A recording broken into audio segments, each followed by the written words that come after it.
मशरक़ वस्ता जंग की वजह से पाकिस्तानी बरामदात मुतासर। मार्च में लीडिंग सेक्टर टेक्सटाइल के एक्सपोर्ट में 6% की कमी देखी गई।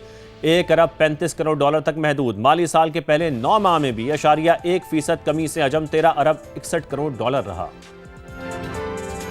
पेट्रोल पंप्स पर डिजिटल फ्यूल मैनेजमेंट सिस्टम नाफिज करने का फैसला। शहरियों के लिए पेट्रोल का कोटा मुकर्रर किया जाएगा। तैयार की गई एप्लीकेशन की टेस्टिंग भी मुकम्मल। और गवादर पोर्ट पर भी ट्रांसशिपमेंट की आमद में इजाफा हुआ। रीवा ग्लोरी नामी गैर मुल्की जहाज बंदरगाह पर पहुंच गया। 14,619 टन कार्गो लेकर लंगरअंदाज हुआ। अब कुछ गैर मुल्की करेंसीज का इंटरबैंक में डॉलर की कदर में आज भी कमी रिकॉर्ड की गई है। यूएई को बड़ी पेमेंट्स देने के ऐलान के बावजूद अमेरिकी करेंसी 3 पैसे सस्ती हुई, जिसके बाद इसकी कीमत 279 रुपये 7 पैसे पर आ गई है। फिर यूरो को अगर देखा जाए तो इसमें 63 पैसे का इजाफा देखा गया। बरतानवी पाउंड की कदर में भी 49 पैसे का इजाफा रिकॉर्ड हुआ है।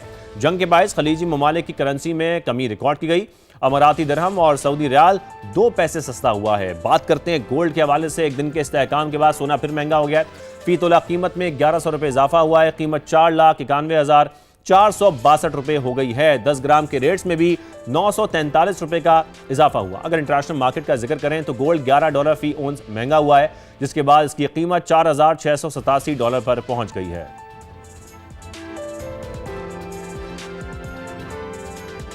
आज के प्रोग्राम में हम जिक्र करेंगे आपने हुर्मुज़ की बंदिश से लोड शेडिंग के बढ़ते हुए खदशे का। गर्मियों की आमद के साथ ही बिजली की डिमांड बढ़ जाती है, जिसके बाद ये खदशा पैदा हो गया है कि आने वाले दिनों में जब डिमांड पीक पर पहुंच जाएगी तो मुल्क में लोड शेडिंग का सिलसिला शुरू हो सकता है। अगर देखा जाए तो मुल्क में बिजली पैदा करने की गुंजाइश तलब से ज्यादा है, लेकिन यहां पर बड़ी रुकावट एनर्जी बहरान बन रहा है। LNG की सप्लाई रुकना हुकूमत के लिए एक बड़ा चैलेंज बन चुका है, क्योंकि इसकी सप्लाई मुतासर होने से 3600 मेगावाट सस्ती बिजली बनना बंद हो गई है। अब हुकूमत के पास 2 ऑप्शंस हैं, या तो फर्नेस ऑयल और डीजल पर चलने वाले जो पावर प्लांट्स हैं वो चलाकर महंगी बिजली पैदा करें, या फिर अवाम को महंगी बिजली और इंपोर्ट बिल में कमी के लिए लोड शेडिंग शुरू कर दी जाए। मौजूदा सूरत-ए-हाल में सोलर से बिजली हुकूमत के लिए एक नेमत साबित हो रही है, जिससे दिन के वक्त हुकूमत को ज़रूरत पूरी करने के लिए पावर प्लांट चलाने की ज़रूरत कम होती है। लेकिन असल मसला शाम और रात के औकात में बिजली की डिमांड पूरा करना है, जिसके लिए कौन से पावर प्लांट्स को चलाया जाए ये हुकूमत के लिए एक बड़ा इम्तिहान बन चुका है। असल इम्तिहान यही है। आज हमारे साथ मौजूद होंगे अल्टरनेटिव एनर्जी बोर्ड के साबिक CEO डॉक्टर बशारत हसन साहब, और माहिर तमन्नाई असद महमूद साहब भी हमें ज्वाइन करेंगे। लेकिन उससे पहले इसी पर खुसूसी रिपोर्ट दिखाते हैं आपको ज़हीर अली खान की। खलीज में जंग के बायस ईंधन के दाम चढ़ चुके, जबकि गर्मियों में बिजली की इजाफी तलब हुकूमत के लिए चैलेंज बनने लगी। सूरत हाल से निपटने के लिए हुकूमत दरामदी फर्नेस ऑयल से महंगी बिजली पैदा करे या फिर तवील लोड शेडिंग से निज़ाम चलाए। नताइज तो मसाइल में गिरे अवाम को ही भुगतना पड़ेंगे। आबराए हुर्मुज़ की बंदिश के बायस कतर से 1 अरब क्यूबिक फीट LNG की दरामद रुकने से 3600 मेगावाट के LNG पावर प्लांट सिस्टम से निकल गए। 969 मेगावाट का नीलम जेलम मंसूबा टेल रेस टनल में खराबी के बायस बंद पड़ा है। सोलर एनर्जी नेट मीटरिंग से दिन में नेशनल ग्रिड को 6500 मेगावाट का सहारा मिलता है, लेकिन रात को सूरत हाल बरअक्स होती है। बिजली की 14,000 मेगावाट की मौजूदा तलब गर्मी बढ़ने पर 26,000 मेगावाट से बढ़ जाएगी। AC और पंखों का लोड 10 से 12,000 मेगावाट पड़ेगा। मुमकिन 7,000 मेगावाट का शॉर्टफॉल पूरा करने के लिए दरामदी फर्नेस ऑयल से बिजली की पैदावार बढ़ाई गई तो मुमकिन भारी इजाफी लागत का बोझ फ्यूल प्राइस एडजस्टमेंट की सूरत में अवाम पर डाला जाएगा। IPPs को 1,700 अरब रुपए गर्दिशी कर्ज की अदायगियों के लिए सेमाई एडजस्टमेंट की मद में 2 रुपए से जायद इजाफा होगा। इस पर मौजूदा डेट सरचार्ज 3 रुपए 23 पैसे से मजीद बढ़ सकता है। पहले ही हुकूमत ने फिक्स्ड चार्जेस को लोड से मुंसलिक करके अवाम के लिए बिल बढ़ा दिए। IMF ने टैरिफ बढ़ाने और बिजली की कीमत में फर्क खत्म करने की शर्त भी रखी है, जिससे बिजली मजीद महंगी होने का खदशा है। माहिरीन कहते हैं महंगी बिजली पैदा की जाए या तवील लोड शेडिंग, कमर तोड़ बोझ अवाम और सनतों पर ही पड़ेगा। इंडस्ट्री ठप हो जाएगी और लोग जो घरों में इस्तेमाल करते हैं, अब गर्मियों में ज़ाहिर है पंखे गरीब भी चलाते हैं, और जो मिडिल क्लास है वो 1-2 ACs भी इस्तेमाल करते हैं, तो वो बिल्कुल नहीं कर सकेंगे। मुमकिन संगीन सूरत हाल से निपटने के लिए माहिरीन ने फौरी तवानाई बचत मुहिम की तजवीज़ दे दी। गैस हो या बिजली हो या वो फ्यूल हो, इन सब को हमें इस वक्त कंजर्वेशन की तरफ, जो शॉर्ट टर्म में बेस्ट ऑप्शन हम गवर्नमेंट के पास और सबके पास वो यही है कि वो कंजर्वेशन की तरफ जाएं। आलमी सतह पर बढ़ती कीमतें और मकामी तौर पर मुतबादल तवानाई पर कम इन्हिसार से तवानाई रिफॉर्म्स को रिवर्स गियर भी लग सकता है। महंगे दरामदी ईंधन पर कम से कम करने के सरकारी जतन अपनी जगह, लेकिन बर वक्त इक़दामात न लिए गए तो शोबा तवानाई में जारी इस्लाहात का अमल शदीद मुतासर हो सकता है। बिल्कुल, जो बोझ है वो तो आवाम पर आएगा या इंडस्ट्रीज़ पर आएगा। अब डॉक्टर बशारत साहब, मैं पहले आपकी जानिब आता हूँ। अब अपना हुर्मुज़ की बंदिश को अगर देखा जाए तो मुल्क में लोड शेडिंग का जो जिन है वो दोबारा बाहर निकल सकता है, ऐसे खदशात ज़ाहिर है अब सामने आ रहे हैं। जो बिजली की मौजूदा तलब है वो 14,000 मेगावाट है और जो गर्मियों में ज़ाहिर है ये बढ़ जाती है, 26,000 तक पहुँचने का अंदाज़ा है। ये इजाफी तलब पूरा करने के लिए क्या किया जाएगा? हुकूमत के पास क्या ऑप्शन हैं? फिर ज़ाहिर है क्या महंगे जो पावर प्लांट्स हैं वो चलाए जाएंगे या फिर लोड शेडिंग की जाएगी? जी, थैंक यू। इसमें ऐसा है जी कि पहले तो मैं क्लियर कर दूं कि सर्दियों में जो हमारा लोड है वो 7 से 8,000 मेगावाट रह जाता है और गर्मियों में बढ़कर क्योंकि एसीज वगैरह लगते हैं तो ये तकरीबन 22,000 मेगावाट हो जाता है। 22,000 से ज़्यादा आपका ग्रिड ही नहीं ले सकता।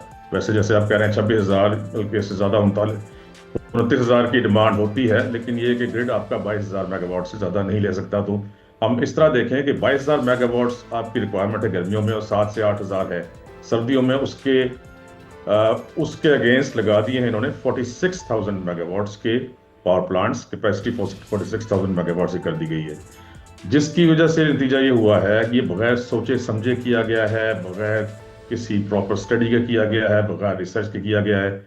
इसमें प्लानिंग कमीशन जो है उनका एनर्जी विंग है, उसको देखना चाहिए था, नेपरा को देखना चाहिए था जो कि जनरेशन लाइसेंस इशू करता है और जो टैरिफ देता है। उसके अलावा एनटीडीसी को इसको देखना चाहिए था, सीपीपीएजी को देखना चाहिए था, पीपीआईबी को देखना चाहिए था। ये जो वो डिपार्टमेंट्स हैं जिनका ये काम था कि वो ये देखें कि मुल्क में आज कितनी रिक्वायरमेंट है, आज से 5 साल बाद कितनी होगी और 10 साल 20 साल 25 साल बाद कितनी रिक्वायरमेंट होगी। उसके हिसाब से जो है ये पावर प्लांट्स के लिए जनरेशन लाइसेंस इशू करवाते नेपरा से।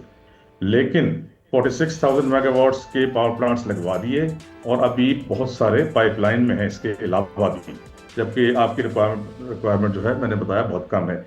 इसकी वजह से आपको कैपेसिटी पेमेंट्स देनी पड़ रही हैं और आपका टैरिफ जो है इस रीजन में सबसे ज़्यादा है, 4 गुना है आपका बिजली का tariff as compared to India, Bangladesh, Nepal, Sri Lanka, जिसकी वजह से आपकी इंडस्ट्री बंद हो रही है, लाखों लोग बेरोजगार हो रहे हैं, आपके अवाम तंग हैं। हर तरह से जो है वो महंगाई में भी इसका बहुत बड़ा हिस्सा है, बिजली की कीमत बढ़ने का, गैस की कीमत बढ़ने का। अब आपने जो पूछा कि अब नए हुर्मुज़ के बंद होने से बिजली पर क्या असर पड़ेगा, तो देखें अगर इनकी पॉलिसी सही होती, अगर ये लोग सही पॉलिसी पर अमल करते जो कि इनको बनाकर दी गई थी, alternative and renewable energy policy 2006 में हम लोगों ने इनको दी थी और 2013 में उसको हमने रिवाइज किया था। उसके तहत मुल्क में solar, wind, biomass, waste to energy, biogas, biofuels, synthetic fuels ये डेवलप होने थे। हमने 7,500 मेगावाट्स के ऑल्टरनेटिव और renewable energy projects alternative energy development board की तरफ से इनिशिएट करवाए, जिसमें से आधे से ज़्यादा लग चुके हैं और इस वक्त ग्रिड को बिजली दे रहे हैं। आप इसी को बढ़ाते तो आपको आज ये दिन देखना ना पड़ता। उसके अलावा हाइडल पे ज़्यादा काम किया जाता। अब जो नीलम झेलम का जैसे आपने जिक्र किया, अब वो बंद पड़ा हुआ है। अब जो है वो जो उससे 900 मेगावाट से ज़्यादा आने थे वो नहीं आ रहे हैं, जिसकी वजह से आपका नुकसान हो रहा है। बिल्कुल ये ऑल्टरनेटिव तरीके थे जो अपनाने बहुत ज़रूरी थे। असद साहब को भी शामिल गुफ्तगू करते हैं। असद साहब, अब ज़ाहिर है जैसे कि हम देख रहे हैं डॉक्टर साहब भी फरमा रहे हैं ये सारे तरीके अपनाए जा सकते थे जो कि चीपर रास्ते थे हमारे लिए, लेकिन इस वक्त एक मुसाबकती कमीशन ऑफ पाकिस्तान की जो रिपोर्ट है SCCB की वो भी सामने आई है कि सोलर एनर्जी सेक्टर पर यह स्टडी रिपोर्ट थी कि पाकिस्तान में 29 लाख मेगावाट सोलर एनर्जी पैदा करने की सलाहियत का इंकशाफ किया गया है इस रिपोर्ट में। इस सलाहियत का फ़ायदा क्या हम उठा सकते हैं? कोई ऐसी पॉसिबिलिटी है? और फिर सेकेंडली जो सिंगल सेलर मॉडल है हमें इससे निकलने की अब कितनी ज़रूरत है? जी, आपने काफ़ी पॉइंट्स जो हैं इम्पोर्टेंट उनकी तरफ इशारा किया है। हमारे दूसरे मेहमान जो स्पीकर हैं उन्होंने भी सबसे पहले देखें, मैं इस चीज़ को जो मैं पॉइंट रेज़ करना चाहूँगा वो ये है कि चाहे सोलर हो, चाहे विंड हो, चाहे कोई भी टेक्नोलॉजी हो और हुकूमतें आएँ और जाएँ, सबसे पहले जो इदारे और इदारों के जो सरबराहान हैं जिनका काम जो है लॉन्ग टर्म गाइडेंस गवर्नमेंट को प्रोवाइड करना है, उनको जो है बखूबी अपने रोल्स अदा करने चाहिए थे। जिस भी दौर में उतार चढ़ाव रहे या गलत फैसले हुए या उनकी बात नहीं मानी गई, बहुत से लोग सही फैसले करवाना चाहते थे, नहीं भी मानी गई, इस चीज़ का भी हक़ाइक़ एग्जिस्ट करते हैं। बट एनी हाउ अब आज की जो सूरत हाल खड़ी है यहाँ पर हमें आगे हल तलाश करना है। तो हल मैं सबसे पहले हर चीज़ का कहता हूँ, energy efficiency is the first fuel, was the first fuel and will remain the first fuel.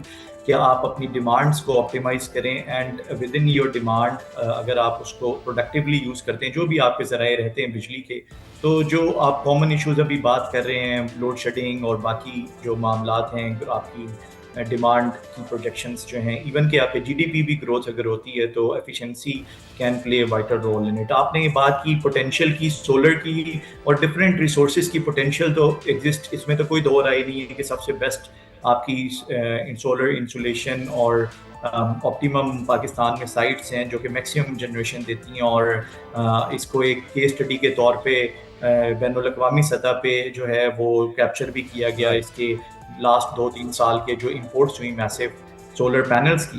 तो कहने का मकसद ये है कि इसके लिए हिकमत अमली, हम टेक्नोलॉजी को रोक नहीं सकते, हम एफिशिएंसी को पेनलाइज नहीं कर सकते। गवर्नमेंट हो, आम आवाम अपने लिए वे आउट निकालती है अपनी आसानियाँ पैदा करने के लिए। तो जितनी नई टेक्नोलॉजीज आ रही हैं उसको फौरी तौर पे उसको सामने रखते हुए एक्शन प्लान और उसको किस तरीके से गवर्नमेंट लॉन्ग टर्म प्लानिंग का हिस्सा बना सकती है, आम आवाम की जेब पे बोझ बने बिल्कुल बगैर। एक एक्शन प्लान हमें दिखाई देना चाहिए जिससे, ताकि ज़ाहिर है हम इस लोड शेडिंग से और इस तरह के बहरान से बच सके। डॉक्टर बशार साहब, जैसे कि इससे कबल भी आपने फरमाया, ज़ाहिर है जो बड़ी वजह है महंगी बिजली की वो कैपेसिटी पेमेंट्स हैं, या हम ये भी कह सकते हैं कि जो रुपए की कदर है उसमें कमी भी है। लेकिन क्या सवाल मेरा आपसे ये है कि ये जो जनरेशन मिक्स है इसको हैंडल करके हम इस लोड शेडिंग से, ज़ाहिर बात है फिर तो बच सकते हैं, हमें इस पर ध्यान देना इस वक्त ज़रूरी है। देखिए, लोड शेडिंग की तो कोई वजह ही नहीं होनी चाहिए। मैंने जैसे अर्ज किया कि आपने कहा 14,000 मेगावाट आजकल इस्तेमाल होता है, जब आप 46,000 मेगावाट लगा के बैठे हुए हैं और बगैर बिजली पैदा किए हुए उन पावर प्लांट्स को आप अरबों रुपए हर साल का पे कर रहे हैं, तो फिर लोड शेडिंग का कहाँ से जो है इसमें आ जाता है। आप देखें ना, आपके जो इंडिजिनस जराए हैं वो कौन कौन से हैं।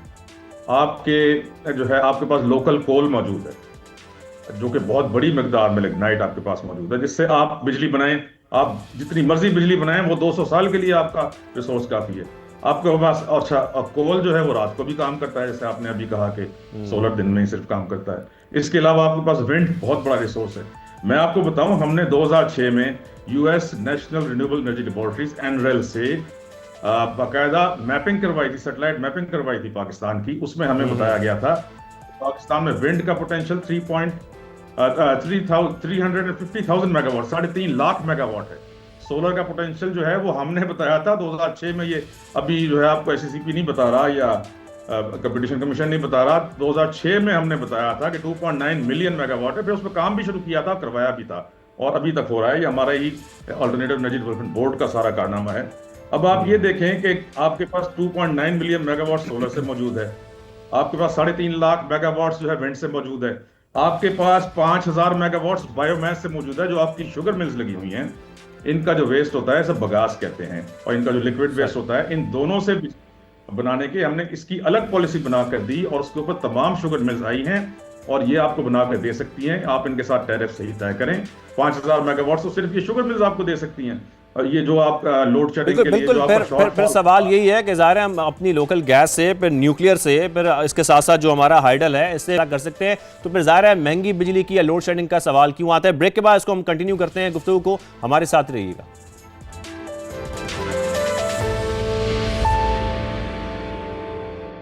Welcome back. इस गुफ्तगू को आगे बढ़ाते हैं। असद साहब, मैं आपकी जानिब आता हूँ और जो अभी तक की गुफ्तगू हुई है उसमें ये समझ आ रही है कि एलएनजी की सप्लाई स्ट्रेट ऑफ हॉर्मुज़ बंद होने के बावजूद अगर होती भी है मुतासर, हम तब भी ऑल्टरनेटिव से अपनी ज़रूरत पूरी कर सकते हैं। लेकिन असल जो मसला है हमारा, वो ट्रांसमिशन सिस्टम हमारा पोरली डिज़ाइंड है, हमारी डिस्ट्रीब्यूशन लॉसेज बहुत ज़्यादा हैं। फिर साउथ से सस्ती बिजली अगर नॉर्थ है तो वो पहुँच नहीं पाती है। तो हमारे मसाइल तो जनरेशन से आगे के हैं असद साहब।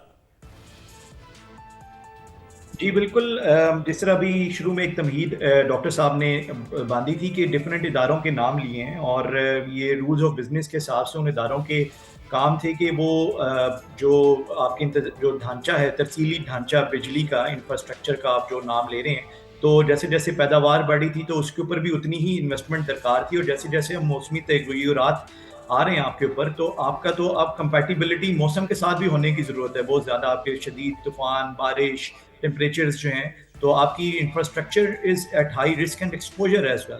तो ये सारी चीज़ें जो है शॉर्ट टर्म में तो अभी जो है जितनी नई जनरेशन के प्रोजेक्ट्स हैं या नई तरसीली निज़ाम उनमें इनको ऐड करने की ज़रूरत है, और जो पिछले जो चीज़ें हो चुकी हैं उसको एक स्ट्रेटेजिक प्लान के तहत लेके चलने की ज़रूरत है। और इसमें एक जैसा इंटीग्रेटेड एनर्जी प्लान का अक्सर हम जिक्र करते रहे हैं पाकिस्तान में कि उसका फुकदान दिखा। इंटीग्रेटेड एनर्जी प्लानिंग अब जाके फिर दोबारा पावर डिवीजन और कुछ इदारे प्लानिंग कमीशन मिलके डिफरेंट सेक्टर्स को सामने रखते हुए इस चीज़ पे फोकस कर रहे हैं। और जिस तरह भी आपने जिक्र किया कि ये जो एनर्जी सिक्योरिटी का जो सिलसिला है एकदम से अभी जो ये जो प्लानिंग जो अब्रप्ट प्लानिंग की तरफ जा रहे हैं, तो बहुत से मुमालिक जो पहले भी इस तरह की सूरत हाल से दो चार रहे हैं, हमें उनसे भी लेसन सीखने चाहिए।